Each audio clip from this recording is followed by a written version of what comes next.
Kami belajar dengan mandiri, memikirkan langkah yang harus diambil. Di kelompokku, suara-suara berseri. Bismillahirrahmanirrahim. Assalamualaikum warahmatullahi wabarakatuh. Waalaikumsalam warahmatullahi wabarakatuh. Bapak, perkenalkan saya Dwi Cokro Pranolo, TKP Angkatan 10 Ya. dari Kabupaten Siak, di mana pada hari ini saya akan melakukan praktek wawancara berkenaan dengan pengambilan keputusan terkait pemimpin. Baik, Bapak sebagai pemimpin di sekolah saya, sebagai kepala sekolah SMA Negeri 1 Raya. Sebelumnya bagaimana kabarnya, Pak? Alhamdulillah sehat Pak Cokro. Iya, Bapak, ini supaya para audien ini tahu, Pak, ya, bisa perkenalkan diri Bapak. Boleh. Silakan. Assalamualaikum warahmatullahi wabarakatuh. Waalaikumsalam warahmatullahi Nama saya Sukandar. Ya, Saya kepala SMA Negeri 1 Raya dan mulai bertugas di sini itu 1 Januari 2023 hingga saat ini. Jadi sekitar sudah lebih kurang 7 bulan ya di sini. 7 bulan. Dan saya berdomisili di Kecamatan Siak Kecil, Kabupaten Bengkalis. Jadi setiap harinya itu melakukan mobilitas harian, Iya. bolak-balik itu kan. Iya, Pak. Dari rumah ke sini lebih kurang jarak tempuhnya itu 60-an kilometer ya, 60 kilometer itu jarak tempuhnya. Kemudian sudah berkeluarga dan Iya. punya anak 1. Iya. Mungkin itu saja. Iya, Pak. Kenal singkatnya Pak Cokro. Itu saja, itu dari tadi profil dari Bapak Kepala Sekolah saya di SMA Negeri 1 Raya. Baik, Pak, pada kesempatan ini saya mohon maaf atas meminta waktunya Bapak, ya. Mungkin dengan padatnya kegiatan Bapak sedikit meluangkan waktunya kepada saya, TKP Angkatan 10. Saya ucapkan terima kasih banyak, Bapak. Ya, sama-sama Pak Cokro. Di sini saya akan melakukan wawancara terkait kepala sekolah mengambil keputusan, Pak. Ini berkenaan dengan kasus di rumah etika, Pak. Oh iya, menarik sekali itu Pak Cokro. Ya. Baik, Pak, kita mulai saja ya, Pak, ya. Iya, silakan. Pertanyaan yang pertama, Pak, selama ini Bapak bagaimana dalam mengidentifikasi kasus-kasus yang merupakan dilema etika atau rujukan moral, Pak? Ya, terima kasih Pak Cokro. Iya. Jadi kalau saya punya trik sendiri dalam mengidentifikasi kasus dilema etika, karena permasalahan dilema etika ini sebenarnya permasalahan yang sangat krusial. Artinya begini, kita di satu sisi ingin menegakkan aturan atau ingin membuat sebuah kebijakan, namun di sisi lain ada yang tidak mendukung gitu. Seperti saya contohkan, di sekolah ini kan untuk mengembangkan pembelajaran yang berbasis IT itu kita tentunya butuh guru TK yang mumpuni ya. Sementara guru yang ada di sini ya kita tahu mungkin belum memenuhi syarat ya, ketika kami sudah ada Pak Cokro, tapi kayaknya belum mumpuni secara kualifikasi pendidikannya. Jadi saya ingin sebenarnya ada guru TK yang memang betul-betul mumpuni dari sarjana komputer, misalnya satu komputer, namun terhambat karena aturan sekarang itu bahwa sekolah tidak boleh mengangkat atau mengadakan guru TK, karena guru apapun nggak boleh, bukan TK. Kita tidak boleh mengangkat guru ya di sekolah itu dengan alasan ya anggaran, karena anggaran tidak ada, dan diperbolehkan itu jika dinas pendidikan itu mengizinkan. Biasanya itu ada SK kepala dinasnya yang akan diterbitkan untuk pengangkatan guru honorer ini. Jadi kendalanya di situ sebenarnya. Di satu sisi sekolah ingin maju, ingin ada guru TK yang mumpuni, namun di sisi lain tidak didukung oleh anggaran yang memadai. Ya, pertama sekali mungkin pihak dinas pendidikan yang mungkin membuat aturan ya tidak memperbolehkan sekolah itu untuk mengangkat guru baru ya di sekolah itu, dengan catatan memang masalah penganggaran itu. Dan ini juga sebenarnya sudah menjadi peraturan gubernur ya, tidak boleh mengangkat guru honor sekolah itu. Sehingga itu jadi tantangan bagi kita. Artinya tidak mungkin kita ada program untuk misalnya program kita itu supaya guru ini semuanya bisa menggunakan perangkat pembelajaran yang berbasis IT misalnya kan. Sementara kita guru TIK-nya nggak ada. Tentu biasanya kan yang mengajarkan itu kan.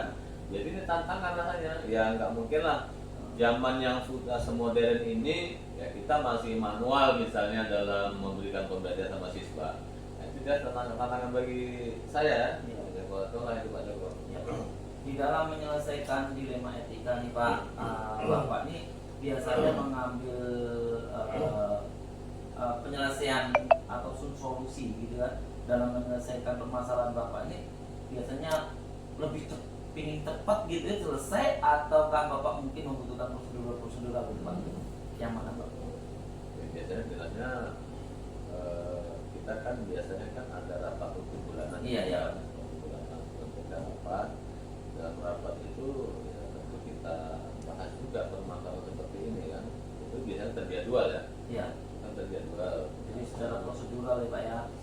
Sekali kita rapat, kemudian disitulah juga kita sampaikan, kita evaluasi, terutama sekali mungkin yang sudah kita laksanakan selama berbulan itu ya kita evaluasi bersama, mungkin termasuk juga ya saya sebagai kepala sekolah juga akan dievaluasi oleh guru dan guru juga sebenarnya kan mengevaluasi guru, sehingga di situ nanti muncullah mungkin ada masukan-masukan ya dari guru ya tentang mungkin permasalahan-permasalahan berkaitan dengan etika itu, sehingga harapannya tentunya masalah dilema etika itu bisa kita selesaikan secara bijaksana, secara musyawarah, secara bersama dengan seluruh elemen yang ada di sekolah ini, yang hasilnya juga tidak merugikan pihak salah satu pihak ya, tidak hanya dirugikan dalam kasus dilema etika ini.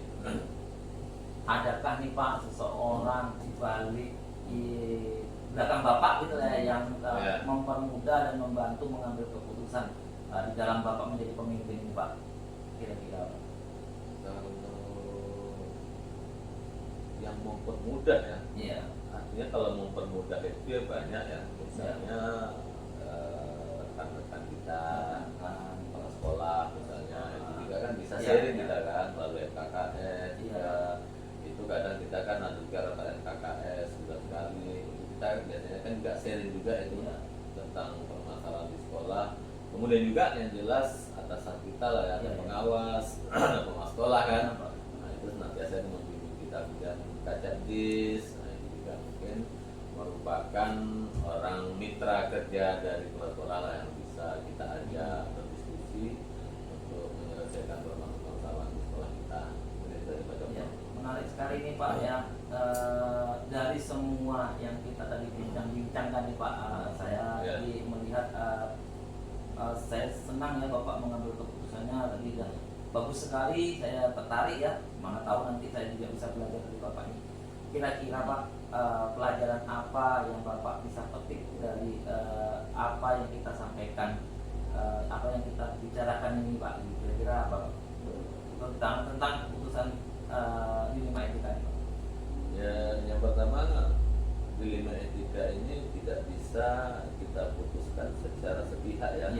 Artinya kita harus berhati-hati dalam mengambil keputusan, karena kesalahan kita dalam mengambil keputusan itu mengakibatkan juga permasalahan baru yang akan muncul nanti. Nah, jadi yang kedua mungkin dalam memutuskan permasalahan dilema etika ini kita harus bijak, harus adil, membuat keputusan tidak boleh berat sebelah, tidak boleh ada pihak yang merugikan, ya. Mungkin seperti itu Pak Cokro, mungkin langkah-langkah pelajaran yang kita ambil dari dilema etika ini, supaya nanti tidak menjadi permasalahan yang baru dari keputusan yang kita ambil itu. Terima kasih Bapak atas waktunya. Semoga apa yang Bapak tadi ungkapkan dan juga Bapak menjalankan menjadi pemimpin di sekolah kami bisa bekerja sama bareng ya Pak ya, dan semoga sekolah ini bisa Ya. maju ya Pak ya. Terima Amin. kasih atas waktunya, selamat bekerja ya Pak ya. Berseri mengajarkan nilai kebaikan yang stabil. Dilema etika. Assalamualaikum warahmatullahi wabarakatuh. Waalaikumsalam warahmatullahi wabarakatuh. Baik Pak, perkenalkan nama saya Dwi Cokro Pranolo, saya CGP Angkatan 10 dari Kabupaten Siak. Di sini mohon maaf menyita waktu Bapak ya. Di sini saya mendapat tugas ya Pak, bagaimana saya mewawancarai kepala sekolah terkait pengambilan keputusan. Baik Pak, mohon diperkenalkan Bapak. Terima kasih. Baik Pak Cokro, kenalkan nama saya Nur Wiyadi, Kepala SD Negeri 8 Kemun Muda, berkenaan dengan kegiatan CGP Angkatan 10. Ya, Pak. Tentunya ini ada beberapa wawancara yang mau disampaikan. Ya, Pak. Insya Allah akan saya jawab dengan sesuai dan kondisi tersebut. Baik Pak, untuk mempersingkat waktu ya Pak ya, pertanyaan yang pertama, selama ini bagaimana Bapak di dalam mengidentifikasi kasus-kasus yang merupakan dilema etika atau rujukan moral Bapak?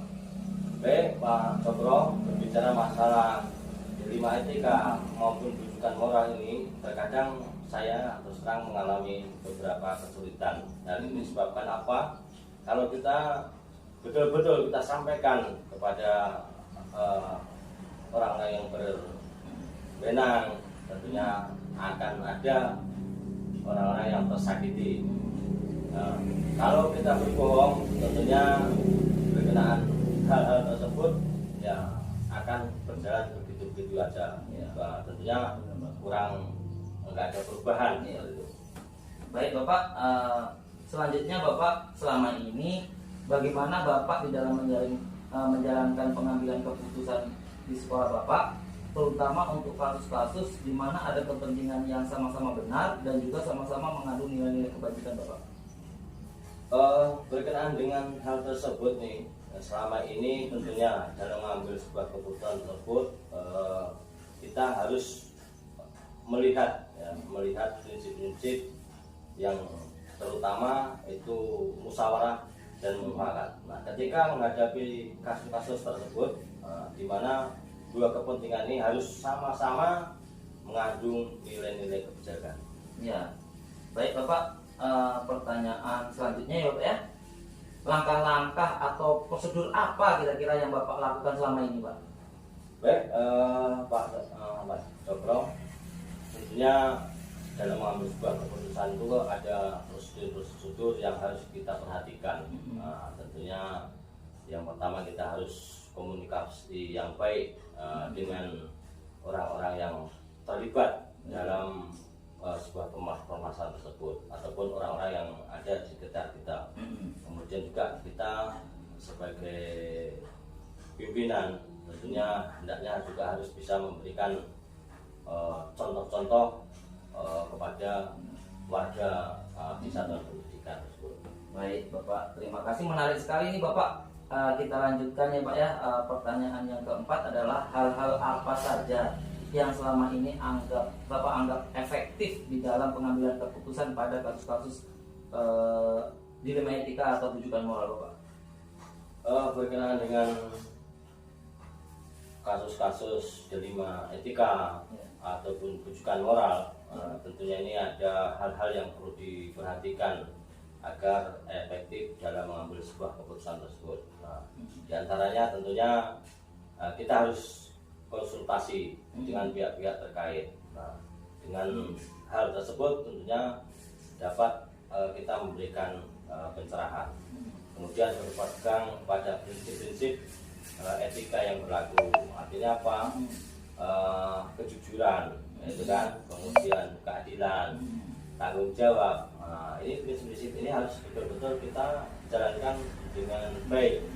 Kemudian keputusan yang kita ambil itu tentunya harus bisa direfleksikan hasilnya, serta setelah itu kita evaluasi apakah keputusan yang kita berikan tentunya itu baik atau tidaknya nanti dari hasil evaluasi tersebut. Adakah tantangan-tantangan selama ini Pak dari kasus-kasus bujukan moral atau dilema etika Pak? Wow, berkenaan dengan tantangannya tentunya ya jelas, sangat jelas nih Pak Iya. Cokro. Nah, berkenaan dengan hal ini tentunya dengan kasus-kasus disiplin, jelas ini kita membutuhkan cara yang bijaksana karena tantangan-tantangan selama ini ya, kita perhatikan. Ketika kita memberikan keputusan, ini kadang-kala masih juga keputusan itu berlaku setengah-setengah. Contoh lah, umpamanya disiplin waktu masuk jam 7:10, namun itu juga masih ada guru yang terlambat. Nah ini kan juga tantangan-tantangan yang harus kita